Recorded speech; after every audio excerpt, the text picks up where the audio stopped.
And it was on the way to the printer, and then somebody somewhere just said no, and it stopped. I have a piece of off-record information for you, which we can go into that time if you want to. Okay. I have it in writing from Kit Green that the remote viewing program was never closed down and went underground with the use of drugs, hypnosis, and electronics. I have this in writing. Huh. But, I mean, maybe this is old news. That's old news. No, I pretty much knew that. What's wild though is, I'll tell you, here's my take. If you go ask somebody in government, do you have a remote viewing unit? They're going to say no. And technically, I think they're telling the truth. Because when you say it went underground, what they did was they just spread it all out. Now, all these various organizations, such as Navy SEALs, Army Rangers, and the DEA and all like that, they all have the remote viewers. That's right. But it's not, they don't have a set, official program of remote viewers. They just blended them all in with everybody else. This is Project Camelot, Carrie Cassidy and Bill Ryan, and we're here with Jim Marrs. He's a very well-known writer, very strong investigator. He's written several very well-known books, very successful books, Crossfire and Rule by Secrecy and Alien Agenda and The Rise of the Fourth Reich. And we're actually here to talk to Jim about the rise of the Fourth Reich. We're going to kind of concentrate on that area, but we want to go all over the map because I know that, the secrets of remote viewing is something you're very, very familiar with. And you've just covered the whole gamut. It's really amazing, and you do so in a very coherent way. It's very understandable. I think that no one can read one of your books and go, well, that's the most outlandish thing I ever heard. It's not true. I think that basically you back up everything you've got to say.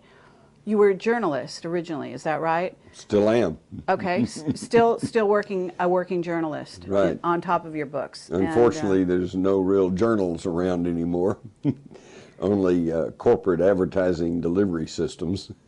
But, right, absolutely. And basically, you're considered something of an expert on the Kennedy assassination as well, aren't you? Well, that's where I cut my teeth because a working newspaper man in the Dallas-Fort Worth area, going all the way back to the 60s.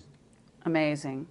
So you're also doing the circuit. You're talking at various conferences, and we're here today at Laughlin, where the UFO Congress is being held, and you've just given a wonderful speech. So what we want to do is kind of talk about where America is going from your point of view, get some of the background, the sort of background, the Nazis and so on, and what you've been talking about in your newest book, and also then kind of circle back around and talk a little bit about, UFOs, the secrecy, and what might be seen in the future. I have a question of my own, which I could add there as an adjunct, which is, why would somebody be talking about the rise of the Fourth Reich in a UFO conference? How's that for a question? Well, okay, and I have to say that we're in some interesting times right now that are actually bringing forth this sort of questioning that I think is not even just UFO nuts, but political aficionados, the man on the street. Everyone's questioning their reality right now, I think, and why what's happening in America is going on. I think you're absolutely correct. Because of the crumbling economy, and because so many people are now waking up and realize that no matter whether they vote for a Democrat or a Republican, they seem to get the same socialist programs. They are now beginning to realize that there is a whole different paradigm than what is portrayed in the corporate mass media. And so the question is, so why am I talking about the Fourth Reich at a UFO Congress? And I think the answer is because people who disregard the subject of UFOs and who just write that off as just total fantasy and lunacy, they will never, ever be able to figure out what's truly happening in the world because they're tossing out a big piece of the puzzle. It's all part of the same big mosaic, and you have to put all these pieces together to figure out what's going on. Just as a for instance, I truly believe that one of the main reasons for our precipitous invasion of Iraq was to make a beeline for Baghdad and use a mob scene as a cover for a very concerted effort to loot the Iraqi National Museum. What were they after? They were after newly discovered artifacts, tablets, scrolls, and such that were being found in the ancient Sumerian cities of Uruk and some of these other places by French and German archaeological teams. Interestingly enough, the two countries who were most opposed to our entry into Iraq. And what was taken? Very possibly knowledge of ancient energy manipulation technology. And this gets into anti-gravity and a bunch of weird and exotic technologies that conventional science would laugh at, but then when you really study the issue, you find that these technologies have been worked on since at least World War II and have been kept under very ultra-secret classification programs ever since, because this is our leading edge technology. So you can see how it all ties together. Ancient history, UFOs, secret societies, the world government. It's all part of the same big ball of wax. And unless you back off and take that broad overview and study a wide variety of topics, you're never going to figure out what's going on. Because that's something that Bill Cooper said. I remember in one of his very famous lectures that he gave in 89 or 90, you may well remember it yourself. He said, if you don't factor UFOs into this jigsaw puzzle, you'll never understand what modern geopolitical events are all about. Aren't we also talking about stargates? And, because when you get into free energy, you get into, from what I understand, vortexes, and you get into the possibility there is a stargate in Iraq as well that they might be covering up. And then you get into the Anunnaki, and, so you're into aliens or ETs, whatever you want to call them. Have you gone down that road at all? No, sure. When you follow the evidence, that's where it takes you back to. And when you mention the possibility of a Stargate or some sort of dimensional portal in Iraq, that takes me back to the Bible and the story of King Nebuchadnezzar. And he built this structure out of gold, which they translate as a fiery furnace, but obviously it was something else because people went in and out of it. Of course, when his people went in, they tended to keel over and die, which tells me it was some sort of an energy field. And then he got the 3 Hebrew priests and told them to make it work and put them in there. And lo and behold, eventually there was 4 people in there. So 3 went in and 4 came out. So obviously they were opening some sort of a portal or a gateway. Wow, that's very interesting.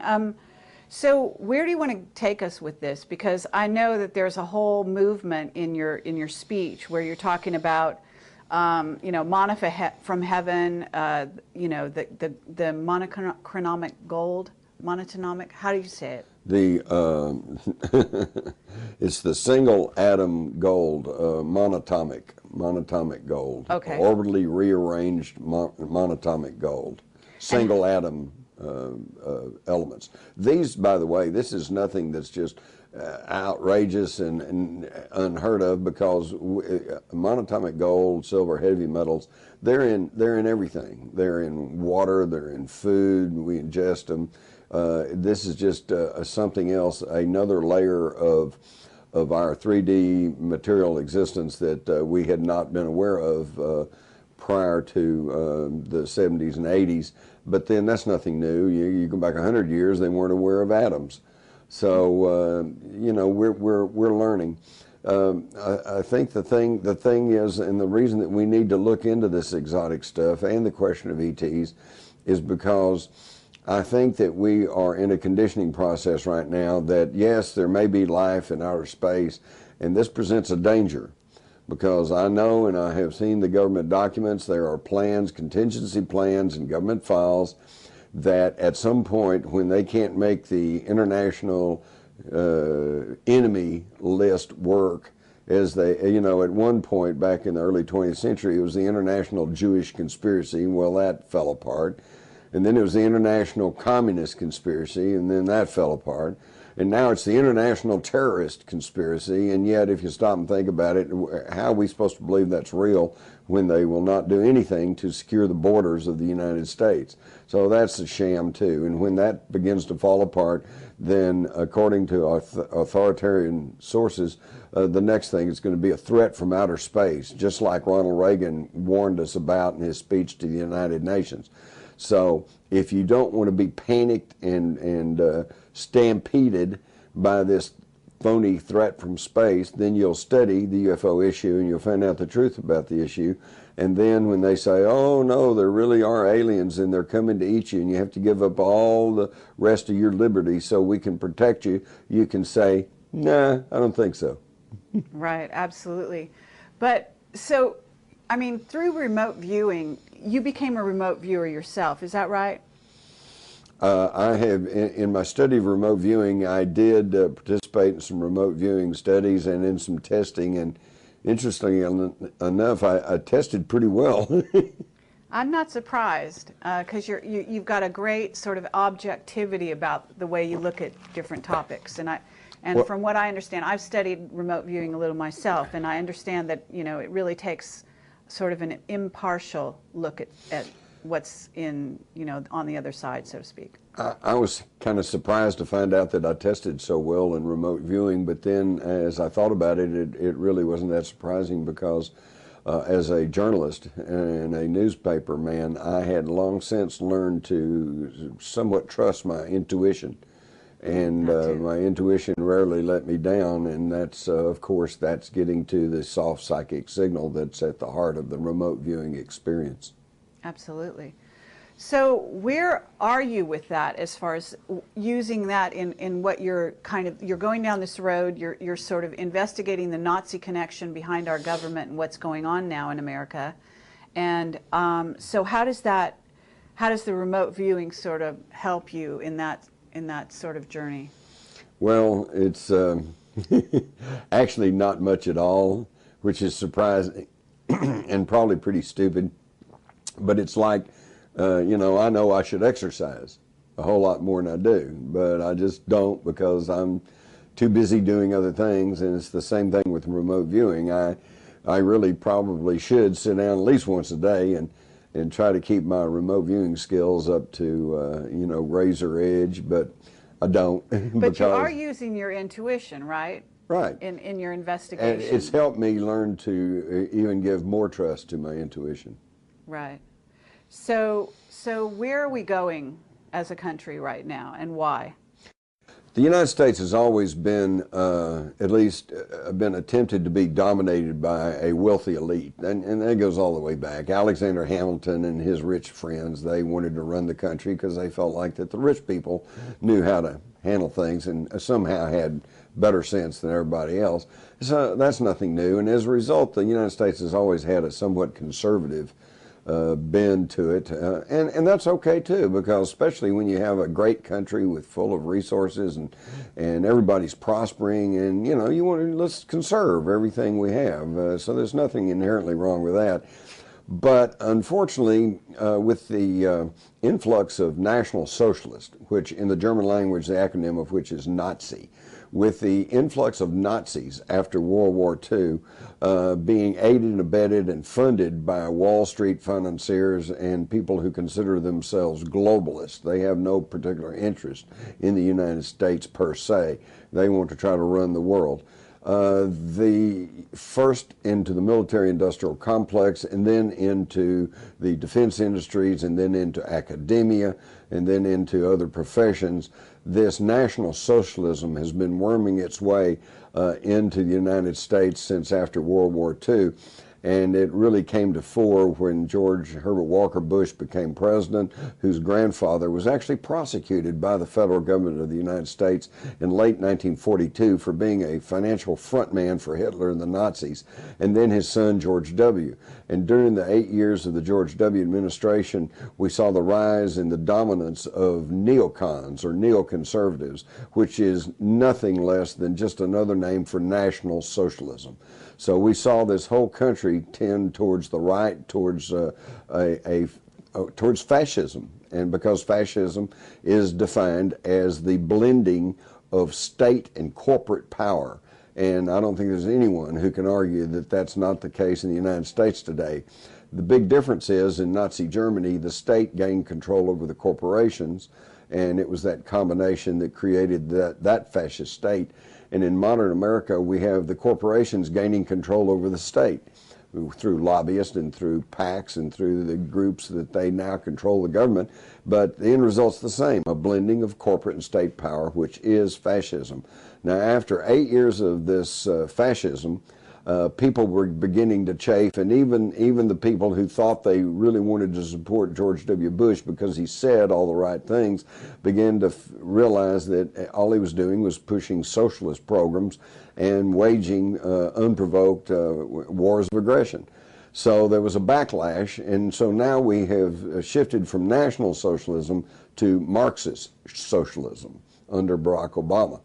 But nothing really has changed, because in the Bush W. administration, all the top important people were members of the secretive Council on Foreign Relations, which has dominated U.S. foreign policy since before World War II, and was created for the express purpose of bringing in a world government. And under the Barack Obama administration, we find that all of his top cabinet members, they're all members of the Council on Foreign Relations. So the very same secretive, wealthy elite is still running this country, only now under the guise of Marxist socialism. And after 4 years of Marxist socialism and the attendant collapse, probably, of the U.S. economy, then we're going to be all set up to really go for a new dictator, a new Führer, as people in their panic over the economy and over the social programs, they'll swing back and vote for some dictator. And this is the same methodology that was used in pre-war Germany by the same people. Okay, well, enter free energy into that scenario, and what do you get? Because we do see the destruction of the American economy. We see the world economy going down, as a matter of fact. But where does free energy kind of fit into this puzzle, if you will? And certainly it's in black projects, as we know, and we've documented in various videos with various people. And I know you're involved in, working with Gordon Nevelle and the RAM project on some level, although I'm not sure how. So maybe you could, so that puts you in a really interesting position to view how free energy is coming into this puzzle. Right. Well, there are several question marks in the whole equation, and free energy obviously is one of them. If we could break the stranglehold of the monopoly of petrochemicals and come up with some sort of a free energy, the whole equation would change. And this is what's going on right now. There are some very, very intense interdicting and covert conflicts going on over which technology that we want to go to, who's going to control it. And for example, we hear talk of fuel cells for vehicles. The reason we don't have it yet is because they hadn't figured out how to get a monopoly over it. And so this, again, is going to depend on how the future paradigm begins to shape up.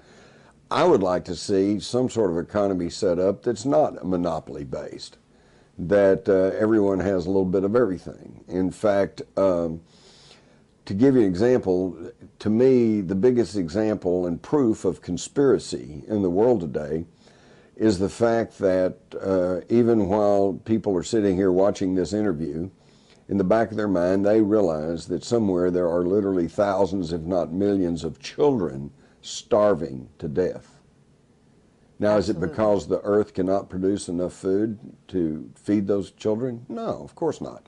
We have the technology that we could feed and clothe and house and give reasonable, minimal health care to every single person on this planet. So why don't we? Well, once you get past the facile explanations such as, oh, it's politics and it's transportation and the cost is great, and get past that. It's that way because somewhere somebody wants it that way. If nobody wanted it that way, it wouldn't be that way. So there's more of us than there are of these New World Order people, And we simply need to get all the people of good conscience and good heart together and say, we don't want it that way. And we... Absolutely. Well, okay, so, but there is a ruling elite, right? And, right. and you've delved into that, I'm sure. Right, I've detailed them and tracked their history. Okay, so you're talking about, just for the sake of the video, Bilderberger's Council on Foreign Relations, certainly Majestic 12, and I know you're something of an expert on them, right? Mm-hmm. So all of these organizations are rolling out an agenda right now, and the question is, how soon is what they're going to are they going to be done accomplishing this, Fourth Reich, if you call it? In your opinion, is this something? Are we already there? We're very, very close to a Fourth Reich, because Reich in German simply means empire. And the United States, of course, today is the preeminent empire on the planet. And it's going to be up to us, the members of the empire, citizens of the empire, whether we act as an empire and become the imperial empire, in which case we're probably going to take a fall, just like the Roman Empire, just like the Third Reich and everybody else, or do we try to bring peace, prosperity to everybody instead of trying to lord it over and hog the resources of the planet? It's basically just kind of a consciousness shift is what it is. A good illustration is in my home state of Texas. When I was a kid, the highways were just terrible. They were littered, because people just, you got through with your drink, you just threw it out the window. And it wasn't that we thought we were littering and were trying to do bad. We just didn't know any better. It's just, oh, well, I'm through with that, and it's out the window. But they instituted a Don't Mess with Texas program, signs everywhere, and they raised the consciousness. Mm-hmm. And people begin to realize, wait, it's not really right to throw all your trash out on the highway. And I'm not going to try to say that highways in Texas today are spotless, but they are 150% better than what they used to be, and not because of any of the littering laws, although they're on the books, but I don't know if anybody's ever gotten a ticket for littering, but the consciousness raising. And then we could do the same thing with the people in the United States. The people in the United States are good people. We give more to charity than all the other nations of the world combined. And if we simply understood the truth of a situation and we're not being pushed from pillar to post by the corporate control mass media, then I think we could probably figure out ways to handle the situation and to spread the wealth to where everyone could have a little piece of the American dream. Well, wouldn't you say, though, that there's some kind of plan afoot, though, to take down the American government altogether?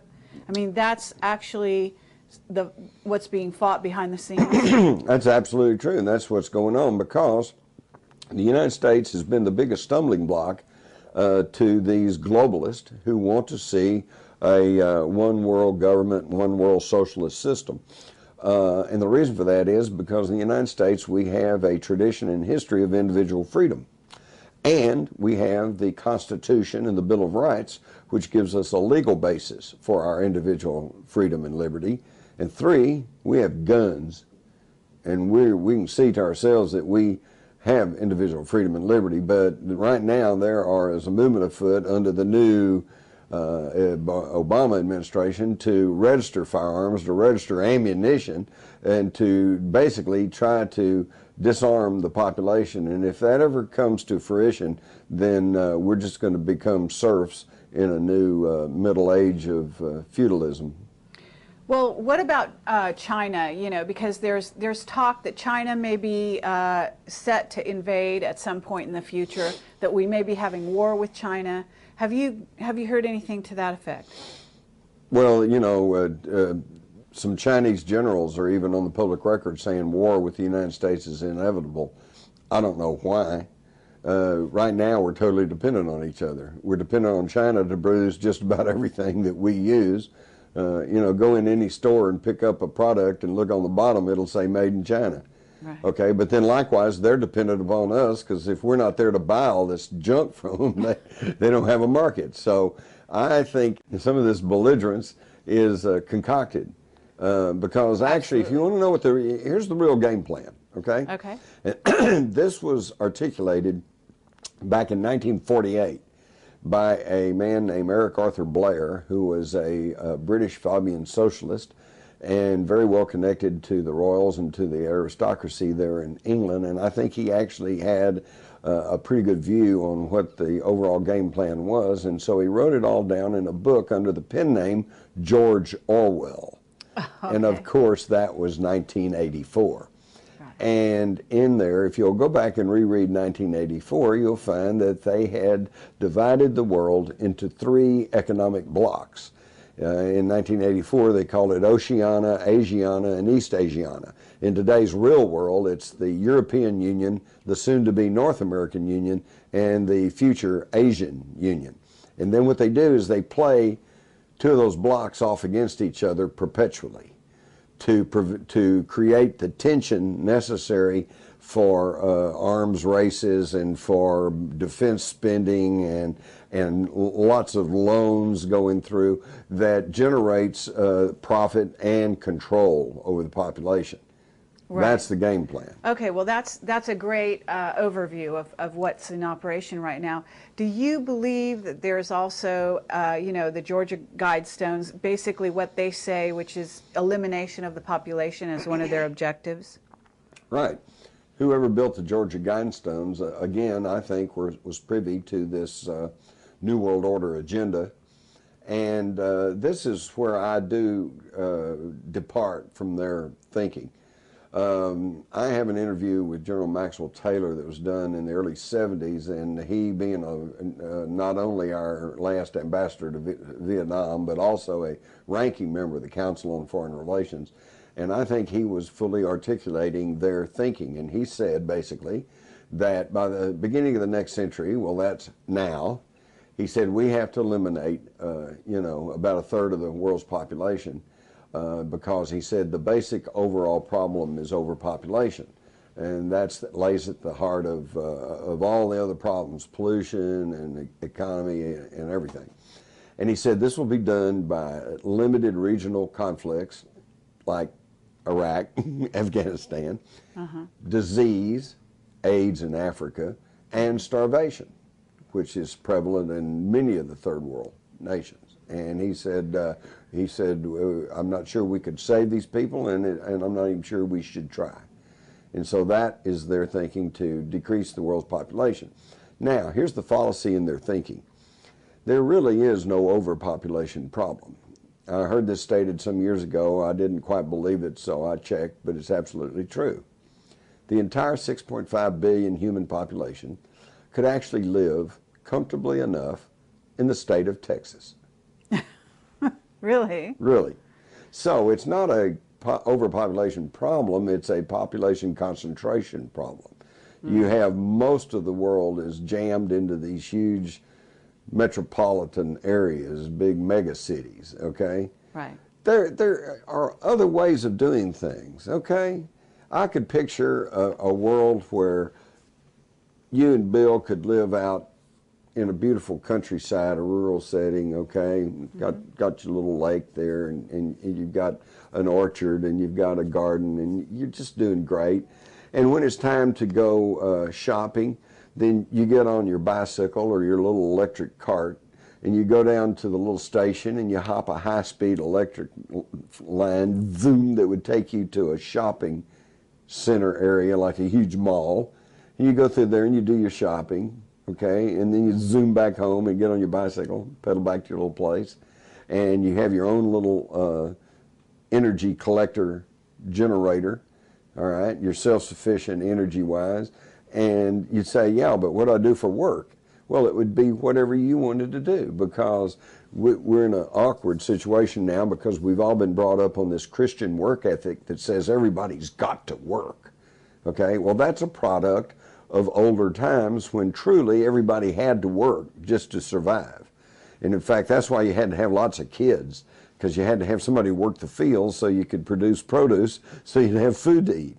But today with technology, just a few mega farms can raise enough food for everybody. The technology's there. We could all be living like kings if we demanded it and if we wanted it And if we could convince these would-be rulers of the world that we all deserve to have a fair shake at life. Absolutely. I have a nice little anecdote that you might be able to use in some of your lectures. In the Marquesas Islands in the South Pacific, it's a French colony which no one's ever heard of. In their language, they have no word for work. And it's a really wonderful concept, because of course we think the way we talk, it's not the other way around. And so they don't work, they catch a fish, they build a house, and they light a fire, and they cook a meal, and they dance, and they do this, and they just live. And this whole work-play dialectic has actually been so deeply ingrained into us in this Western society that we're victims of this idea, that we're prisoners because we've got to work all the time, and then we've got to play, and then they've got us by the throat because we're all trying to get out of this loop. And if you have a son or daughter and all they want to do is play the guitar and write music, then they must be some kind of bum because they're not working. No, there was a great story. There was a great story about the retired American businessman who goes down to Mexico and he rents a little fishing boat and he goes out fishing and he gets to talking with Manuel, the guy that owns the boat, and he says, Manuel, he says, what's your life like? What do you do? He says, oh, I get up in the morning, and he says, I come out and I do some fishing, and then I go home and take a siesta in the afternoon with my wife, and at night I go into town and sit with my friends and eat and drink and play the guitar and we sing, He says, well, Manuel, he said, don't you understand, if you don't take a siesta, if you'd fish more during the day, you can make more money, and with that more money, you can buy another boat. And with 2 boats, then, you get more fish, and pretty soon you buy more boats, and the next thing you know, you have a fleet of boats, and then what you do is you come to the United States, and then you can incorporate, and then you can sell stock, and then you can have a whole fleet of boats, and you can make, and pretty soon you can become a millionaire. And he says, how long would that take? He said, 20, 30 years, He said, and then what I do? He said, well, then you can retire and come to Mexico and fish in the morning and take a siesta in the afternoon and visit your friends at night. And it's like, oh, wait a minute. He's already doing that. Yeah. So, it's all in the mind. It's all in the consciousness and how we perceive things, and whether or not you think you have to be in the rat race, and whether or not you think you have to have more toys than everybody else so you can prove that you're a success. The most successful people I know are not necessarily the richest people I know. Oh, yeah, definitely. Well, I mean, that's a very good point. Also, the idea is behind free energy, if you want to call it that, that the energy sources could make that possible for everyone. Well, and we've had this for a long time. Nikola Tesla was trying to tell us how we could tap the basic energy of the earth, and everyone could just have their own energy. And of course, he got shut down by Edison and by the people who wanted to put in the electrical systems and make sure that you buy energy. And today, see, they've got a lock on it because, you could be Bill Gates, you could be the richest guy in the whole world, but he still pays an electric bill each month. And it all comes back to perception and consciousness. Years ago, I got really big on solar energy, and I said, well, gee, either the sun shines or it doesn't. If it doesn't, we're all out of luck. And if it's shining, then why don't we capture the sun's radiant energy and use that for energy? So I was talking with an energy expert, and he very patiently and condescendingly explained to me that, well, you don't understand. He said it would take solar panels covering an area the size of the state of Arizona to provide enough power to power the city of Los Angeles. And I thought, oh, okay, and I checked him out, and that's probably true. Where's the flaw in his thinking? Central generation. He can only think in terms of central generation, generating that juice and piping it to L.A. What if everybody in L.A. put a solar panel on their roof? And sun is so plentiful there that, they could gather enough energy, in a matter of days, really. Exactly. And why don't they do that? Because the electric company, electric company hasn't figured out how to make a cloud come hang over your house if you don't pay your electric bill. Okay? So it's all about power and control. It's not about technology. So, yeah, absolutely. And this is the paradigm that humans are operating under at the moment. Right. So where is the United States headed in your estimation? Because in some some places right now we have Native American tribes that are trying to secede from the Union, in essence, create their own currency. We got 21 states now that have sovereignty bills pending. They're trying to cut loose. It's going to get real interesting. Basically, they have to destroy the United States. Okay, and what they're trying to do is wreck the economy, panic the people, and get everybody to accept the North American Union. And to do this, and the way they'll do this is by saying the only way out of this economic mess is to combine the economies of Mexico, Canada, and the United States. And of course, we've all heard talk of the Amero, which I have conflicting information. And of course, you see pictures on the internet and they say, oh, here it is and it's here now. And yet that's apparently not the case. That's just some coins people have struck as kind of a gimmick or a trinket. But I also have heard from people that I feel like know what they're talking about, that the Amero money is already printed and awaiting distribution.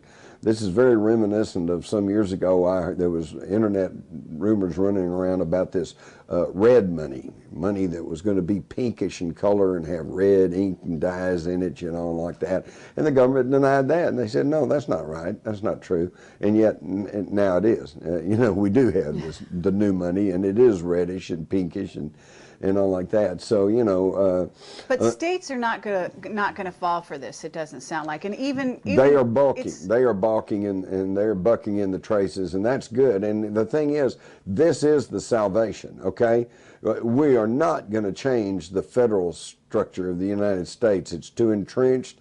It's too bureaucratic. Too many people are feeding at the trough, and they're not just going to voluntarily get up and go away.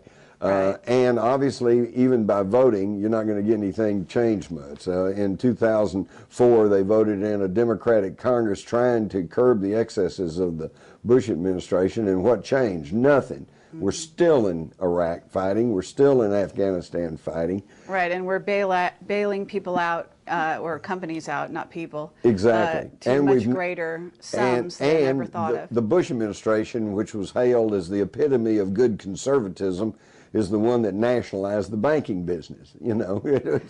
Socialism right down the line. Isn't the bottom line that the two-party system was just a fallacy anyway? It's pretty much always been a joke, but it's definitely a joke now. Particularly, I guess it's summed up in the election of 2006. You could vote for Democrat John Kerry, who was from an oil family and a member of the secretive Skull and Bones Society, or you could vote for his cousin, George W. Bush, from an oil family and a member of the Skull and Bones Society. There's no choice. There's no difference. And anybody who still pays attention to Democrat and Republican, they're just getting snookered. Okay, but so to get back to this situation, so you've got these families that are running everything. You've got an agenda to take down the United States, but the United States is not going to go. I mean, people they're actually incredible citizens. They actually want to save the country. Right. They're patriots, if you will. The problem is they're all divided. Okay. And like I travel around the country, and I find pockets of people everywhere who understand what's going on, who care about what's going on, who want to do something about it, but they all feel like that they're in the minority and that they're all alone because these people control the mass media. Mm-hmm. And this is why, by the way, that when's the last time you heard a national politician refer to the Republic? They don't even talk about the Republic anymore because we're not a republic anymore. We're just the empire. And all they can talk about is democracy. Democracy. We have to protect democracy. We've got to spread democracy. Well, what's democracy? It's ruled by the majority.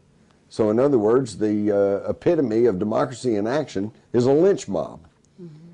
Well, that's not what we were given. We were not given a democracy. We don't want a pure democracy. We want a democratic republic. And what's the difference? Because in a democratic republic, if you're charged with a capital crime, then you get to face your accusers, you get to have legal representation, you get to go into a court and legal system, and you get to cross-examine the evidence against you, you get to have a fair trial, and then if you're found guilty and you have a chance for an appeal and it's turned down, then they can lynch you. Okay? That's the way Right. it's supposed to work. But we are no longer a nation ruled by law. Right. The corporations basically rule. Corporations tell us what to do. And then again, it's that takeover of the state mechanism by corporations. It's the very dictionary definition of fascism. So let's get back into what happened during the time of paperclip and during the time of, the atomic bomb. And maybe you could talk a little bit about what really went on back then, because I think a lot of people need to get their history straightened out in their heads. They really do, because in our conventional history, it's like, well, there was the Russian Revolution, and then out of that grew communism, and then we had a Cold War with them versus capitalism, and yada yada yada. The truth of the matter is that the very same people in Wall Street and the City of London, these internationalists, these global financiers, they created communism in Russia. When the Russian Revolution broke out, Lenin was in Switzerland. Trotsky was in New York living on Rockefeller property. Okay, they sent them into Russia to capture the revolution for the Bolsheviks and turn Russia into a communist state, which they did. Okay, and the idea was, I think, was to build up a communist East versus a capitalist West, and they were going to perpetuate the Cold War many years before we saw it actually come into being. But the problem was it threatened to get out of hand. There were strong communist parties in France, England, Italy, Germany, even the United States. And so we talk about this one world government, but they really don't want a true one world government, because then they can't play one nation off against another or one economic bloc off against another.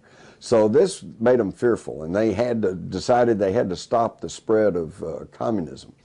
So the one country that was in a position geographically and economically to act as a bloc against the spread of communism was Germany. So they went in and found a German army intelligence agent, and they put him in charge of a little political party called the German Workers' Party, which he quickly changed the name to the National Socialist German Workers' Party, NSDAP, the acronym of which is Nazi. And of course that was Adolf Hitler. And Hitler provided this block against the spread of communism, and then they perpetrated this whole idea of the Nazis were bitter enemies of the communists, okay? And meanwhile, they're being financed by and run Bush. by the same people. Prescott Bush behind Exactly. the scenes. Yeah, and the Rockefellers. And what is it, Farben? I.G. Farben. I.G. Farben. And the head of I.G. Farben was Herman Schmitz, and Herman Schmitz owned as much Standard Oil stock as John D. Rockefeller did. It was all the same international globalist, if you will. Now the problem is that Hitler got too strong, and the Germans were a little too efficient, and they overran Europe. They were moving into North Africa. They were pushing into Russia, taking over Norway, and were threatening Britain. And now all of a sudden it looked like they were going to have a one world national socialist system. Well, they didn't want that either, but mostly they didn't want Germany in charge of the world economic order, because this had been the purview of the City of London, those bankers with the Bank of England, and their Wall Street compadres, okay? So at some point, even though they had created Hitler, put him into power, financed his rise, they turned against him, and that's when we had World War II. And they managed to stop Germany, push it back, and yes, we defeated Germany in World War II, but we didn't defeat the Nazis, because the Nazis were still much in power, and they cut deals. They swapped their exotic technology, their rocket technology, their energy manipulation technology, their mind control technology, chemical and technology, and pharmaceutical technology to the United States in exchange for immunity. And we brought them in over the war. And in the late 40s and early 50s, John J. McCloy, who had been head of National City Bank, which was one of the largest lenders of money to pre-World War II Nazi Germany, was made High Commissioner of Germany, and he pardoned thousands of unreconstructed Nazis, brought them over to the United States. His protege, and was Alan Dulles, who then was head of the CIA for many years. And under Dulles, he whitewashed their backgrounds and put them all, these Nazis, into our military-industrial complex. And that began the National Socialist infiltration of the United States system. Wow, that's an excellent summation of really what happened behind the scenes. And this is what most people don't know. No, you're never about taught American this in history school. Right. and even the history of the world. So you also could talk about what the Nazis had by virtue of their occult investigations and possibly even channeling, and how they got what is in essence free energy, maybe even Stargate technology, certainly UFOs. Exotic technology. Yeah. Yeah, and the question has always been, how did the Nazis get so far ahead of us in science? Exactly. They were broadcasting the 1936 Berlin Olympics over television. In fact, by the end of the war, they had television-guided missiles. Holy cow, we didn't know that. And there's good reason to believe they actually possessed and had tested a nuclear weapon. But by the time they did not have a reliable delivery system, and by the time they were ready to maybe unleash a nuclear weapon, it was spring of 1945, and the Russians were closing in from the east and the Allies from the west, and it was almost all over. And if they had set off an atomic bomb somewhere, it would not have ended the war. It would have simply meant the total devastation and destruction of Germany. Now, where did they get all this? For years, I'd heard stories that, well, they captured a flying saucer somewhere and they back-engineered it. But yet, every time you try to track those stories, it never went anywhere. And I am now of the opinion, based on information that I have now and based on documentation that has come out of the old Soviet Union now with the collapse of communism, that the Germans had their own remote viewers. Of course, they didn't call it remote viewing because that was a term that was coined back when the CIA and the National Security Agency in this country was studying and working with psychic warfare. But they had the same type thing. Back then, the Germans had been very much involved in the occult, if you want to call it that, all the way back in prior to the 1920s.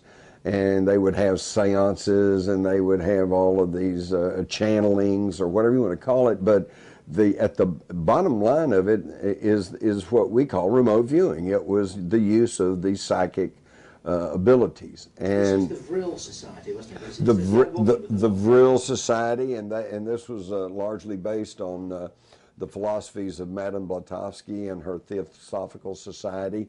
They were heavy into that, and of course Hitler was put into power with the help of the Thule-Gesellschaft, or the Thule Society, which was an occult society made up of some of the wealthiest and aristocrats there in Germany and industrialists.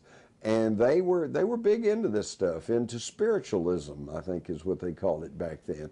And so they, according to the information I have, there was even a unit within the German military called Dr. Greenbaum. And this was basically their remote viewers. And interestingly enough, this was under a broader umbrella program called MAGIC, M-A-J-I-K.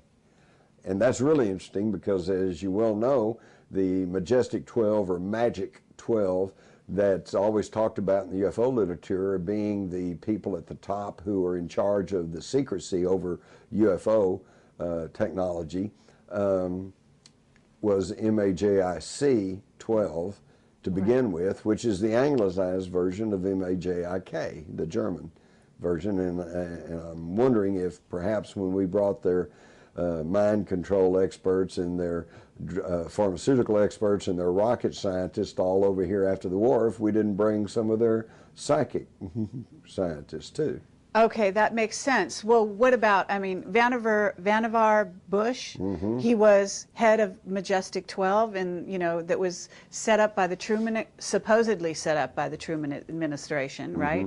To handle the problem of UFOs and what it meant to America. But That's a very interesting trail to follow if they already were in operation in Germany. Right, exactly. And you have to understand that that really was the genesis of the modern national security state, was the National Security Act of 1947, which began to be put together just a few days after something fell from the skies at Roswell, New Mexico in July of 1947.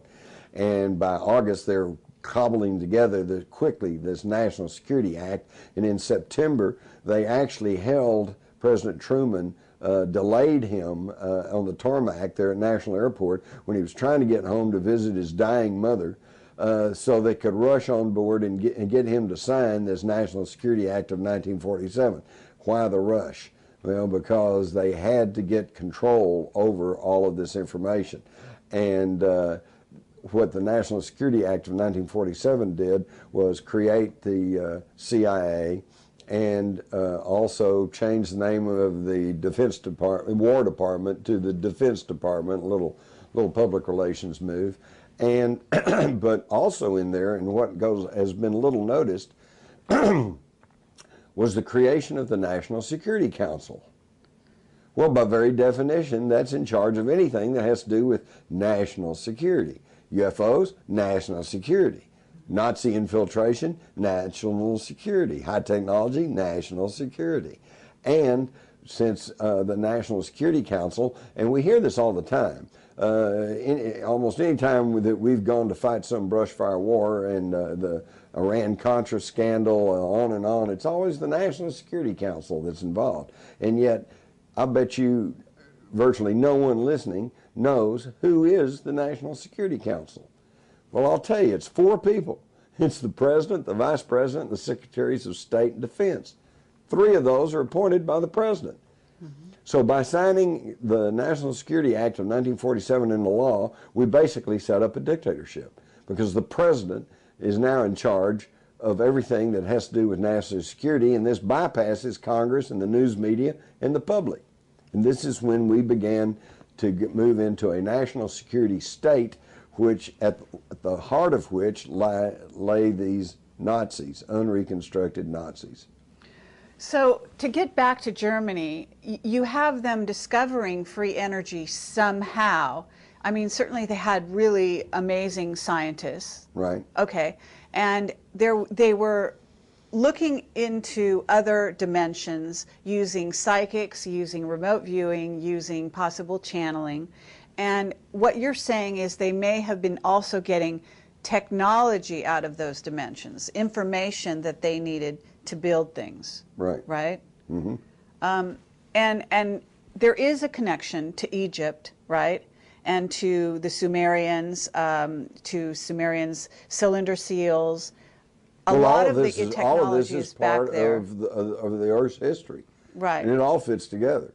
For example, for the longest time, everybody thought that Egypt was the world's first greatest civilization.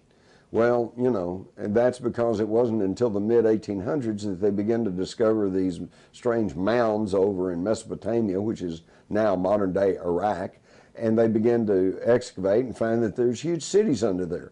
And they began to discover the Sumerian civilization, which predates the Egyptians by at least 5,000 years. And so what we're actually finding out today is that apparently there was, in antediluvian times, a worldwide, highly technological civilization that probably covered the entire world. This is why they found pyramids in Central America, South America, China, Eastern Europe, the Giza Plateau, and yet something happened. There was either earth changes, or there was a war, or something, and this whole civilization crumbled.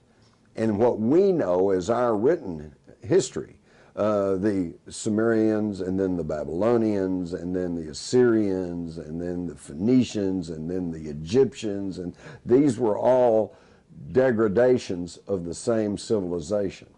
And the proof of that, for example, is in the history of Egypt. The earliest dynasties were the most advanced dynasties, and then it devolved, it degraded, and went all the way down until we ended up in the middle, in the Dark Ages, And then we've been slowly pulling ourselves out ever since. And this is why that the people in the know, and knowledge is power, and they want to keep the knowledge, and they don't want us to know what's going on. But this is why they are rushing around the whole world, just like Indiana Jones chasing the Nazis who were chasing the historic and religious, icons and yeah, artifacts, absolutely. Because they're trying to get to this ancient technology. Okay, and so you just spent some time in Egypt, didn't you? Yes. And did you find anything when you were there that blew your mind or? Yes. Under the Temple of Seti, which is an immense temple and just filled with hieroglyphics, underneath that is a huge temple called the Osirian, and it is huge megalithic blocks that probably weigh 10 and 12 tons each. No hieroglyphics on these, but they're stacked up very similar to Stonehenge, but they are not rough rock like Stonehenge. These are perfectly finely cut pieces and that butt up against each other so perfectly you can't even put a piece of paper in there. And this is under the Temple of Seti, which means there was something going on over there long before the Egyptians came along. Are they releasing this into the public domain? No, in fact, we weren't even supposed to be able to go down there, but we managed to kind of slip down there and see what was going on. This is the stuff they keep hidden. The same thing is that on the Sphinx, it is just obvious that there is deep water erosion grooves on the sides of the Sphinx and on the sides of the ground surrounding it, which means that this is vertical water erosion. The Sphinx and the area around it had set out under heavy rains. You actually got into this place, which is under the Temple of Seti, you're saying, which is built like Stonehenge, has polished stones. Right.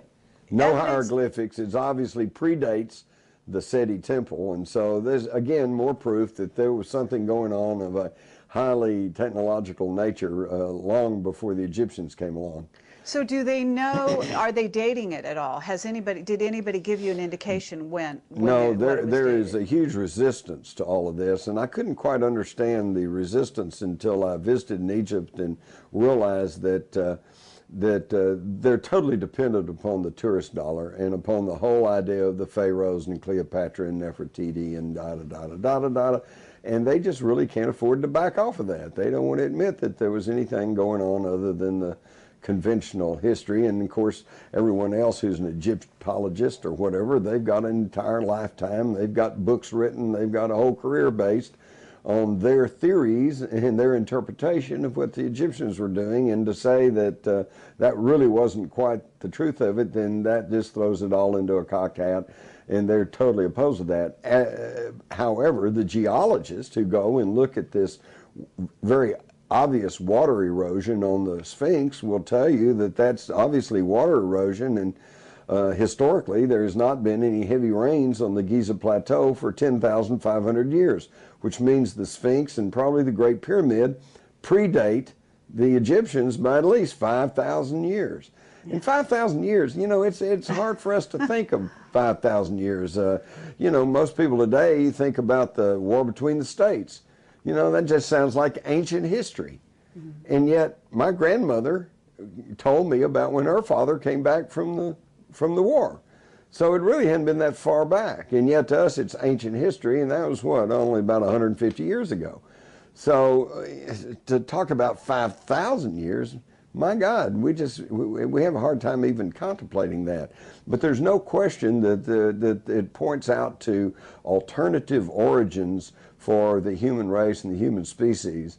And again, how can we figure out what's going on today if we don't know where we came from or the truth of our beginnings? And what I was going to tell you is, this is really fascinating, is that they are bricking up the sides of the Sphinx, ostensibly because they said, well, it's deteriorating and we don't want it to be destroyed, so we're going to brace it up and we're going to fix it up and preserve it, But what they're doing is they're covering up the signs of erosion. The very obvious signs of vertical water erosion, which means it predates the Egyptians. Well, what about the fact that there's also supposed to be a library inside the Sphinx? There's another thing. Edgar Cayce back in the 30s, the great seer, he says, well, there's a room under the left paw of the Sphinx. The Army remote viewers, by the way, took a look at that, and they said, yeah, there's a room in there. And I said, what's in it? And they said, jars and vases and with scrolls and tablets, you know. And I'm going, whoa, holy cow, the Hall of Records. Here we can really find out what's going on, you know. Absolutely. And then they used ground-penetrating radar, and they say, yeah, we find a cavity there under the left paw of the Sphinx. So I'm going, okay, great, let's dig down there and find out what it is. To this very day, as far as I know, nobody's done this. They won't allow this. They will not allow us to get to the truth of the origins of humankind. Exactly. But Zawi Hawass, don't you believe, does know what's going on here, and he's smart enough to take account of all these, this alternative research and remote viewing, and to try and get that information for himself? Do you think there's something going on there behind the background? I personally suspect that somebody has already gotten in there. I just can't believe that everybody knows it's there and nobody will go look to see what it is. And but you have to understand that the Egyptian authorities, who pays their salaries? Yeah, and absolutely. who are they? Who do they owe allegiance to? Who has trained them? You know, we're back to the evil empire. What about the coral, you know, the coral palace or whatever they call it down by Florida, where he proved that moving those stones was done by a whole different means than what they talked about with, you know, slave labor in Egypt and all of that. Right. They have a vested interest in perpetuating the myth of slave labor in Egypt, but in reality, that's not what happened. Well, you know, Carrie, that's something that got me onto this a long time ago before I seriously studied ancient technology and ancient civilizations, was simply the fact that we are told that the pyramids were built by the slaves of the Egyptians who dragged these stones through the desert, you know, without any real modern wheels or anything else, and somehow built these huge edifices. Well, who were the slaves of the Egyptians? The Hebrews, okay? And who is one of the most well-documented peoples in the world? The Hebrews. They had oral traditions going down for thousands of years and then finally wrote it into the books of the Old Testament of the Bible. There it all is. And I defy you to go in there and find me one verse that says, oh, by the way, Uncle Herbie spent his whole life dragging stones through the desert, you know, to build those pyramids. It didn't happen. It didn't happen. There's something else going on. And why don't they want us to know about that? Well, over and above the fact that Egypt is totally dependent on the tourist dollar based on the Egyptian mythos, is the fact that this would tell us possibly of our extraterrestrial origins, and more importantly, it would point us in the way of alternative technology and energy sources. Absolutely. We're talking about sound technology. Right. We're talking about, you know, I don't know, scalar waves. We're talking about mind over matter. Exactly. Which is, this is all stuff in the Black Projects. Yeah. Sonic frequencies, who knows? Have you seen the hieroglyphs of the figure standing there holding the big tubes? Okay, and there's a cord that runs out behind it and goes to the little power thing. You know, they call it the Jedi, the tower, or I call it the oscillator.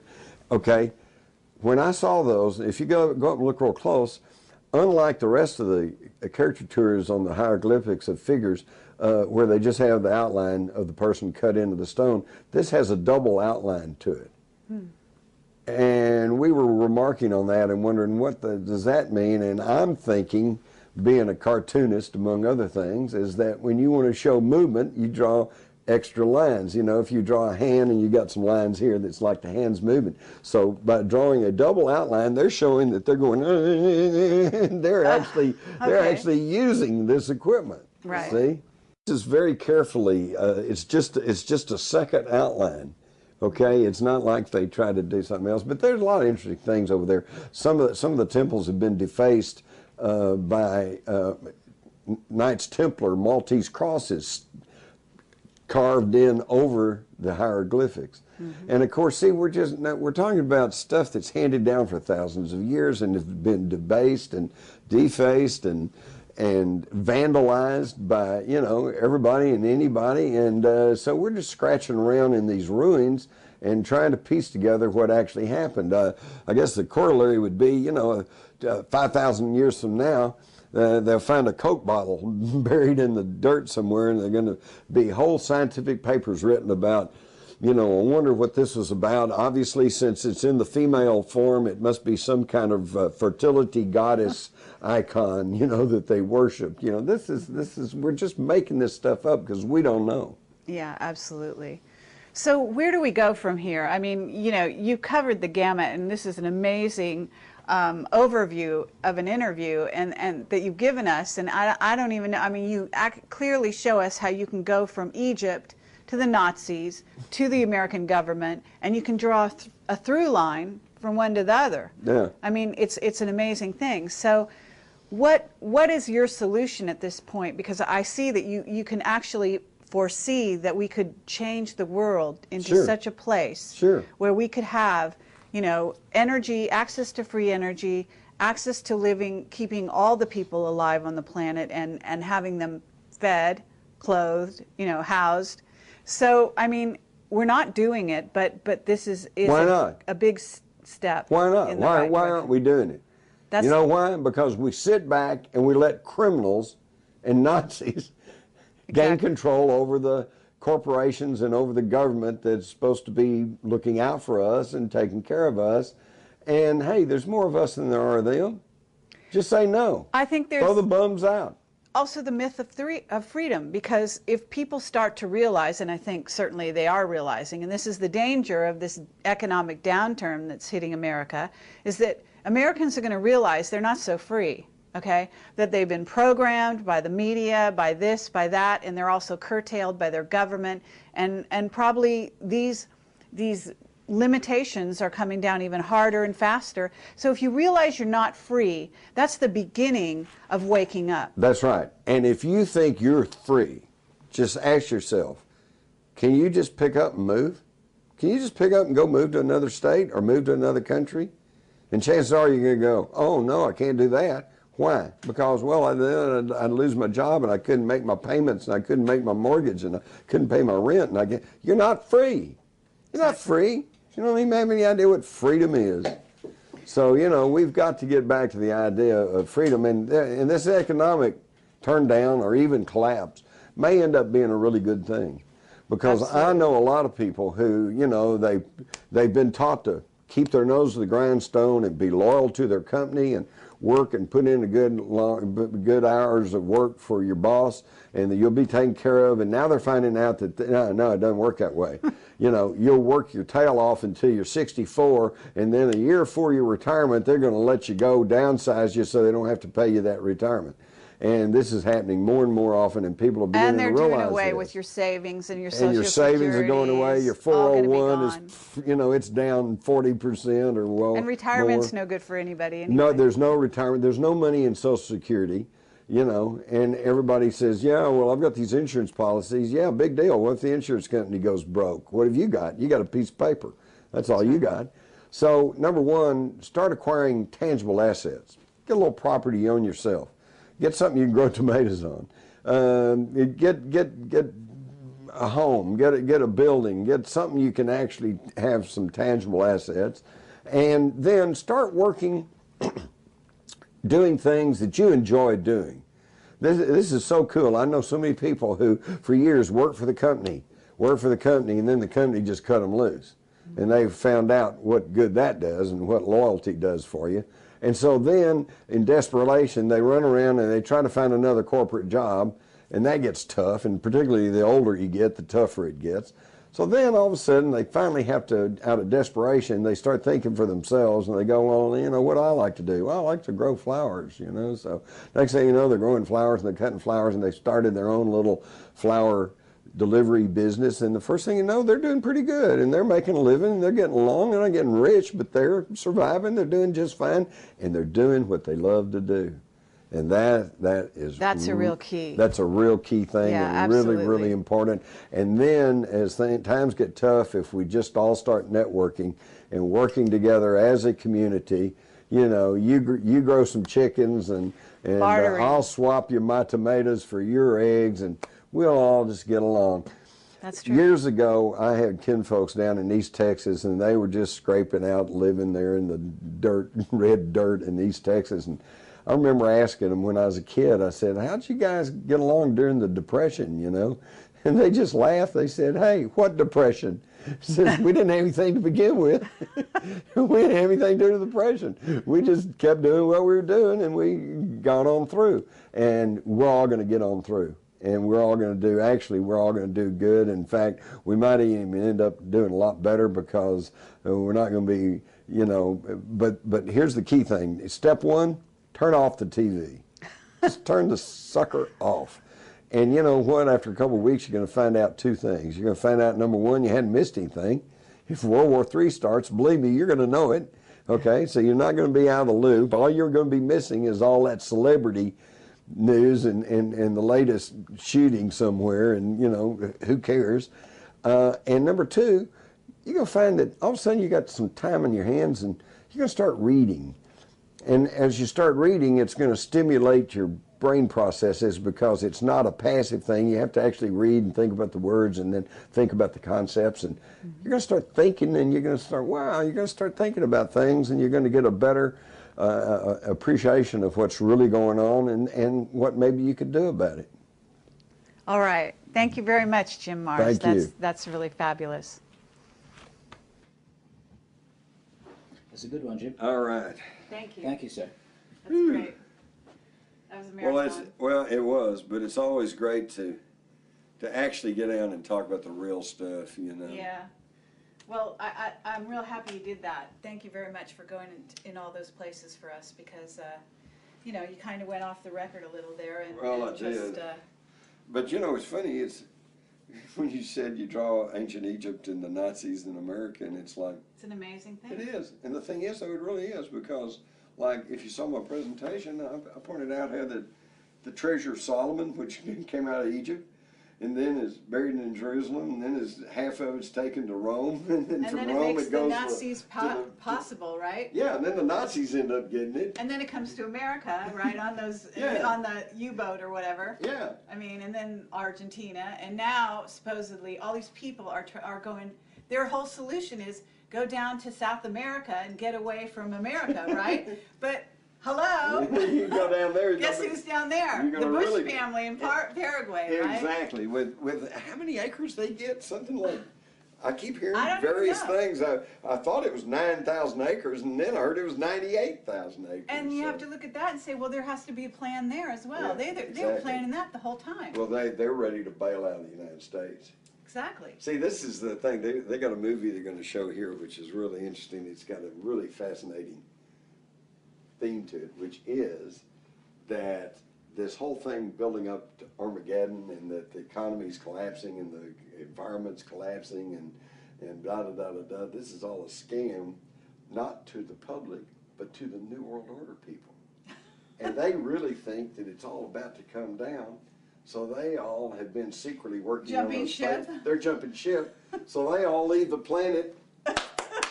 And we're here, and we can go on We're and all have a night. We're good. We have a nice life. Well, I know if the Bushes Isn't that an in America, interesting we're gonna be concept? in good shape anyway, you know what I'm saying? Let them go to Paraguay. You know? Well, they're going to end up in hell anyway, so what Sure. the hell? Absolutely. It's crazy. And what they did in Argentina, I mean, that's an amazing story as well. It so, is. I mean, there is no stone unturned. Antarctica, right? Right. They're there. Right.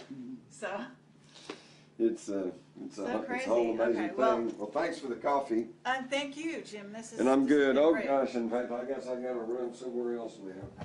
Jim, it's a pleasure. Thanks for giving us Bill, your time, your energy, thank you. your focus and your passion.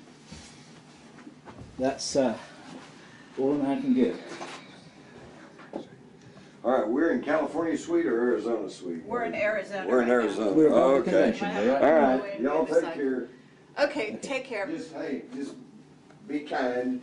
Don't Yeah. make me look like a bigger idiot than I am. No, you're fabulous. We'll do well. Don't worry, we'll do You're well for you, Jim. absolutely You can trust fabulous. us, we And, promise. You know, we Okay. can run it by you. Whatever you want to change, just let us know. Okay.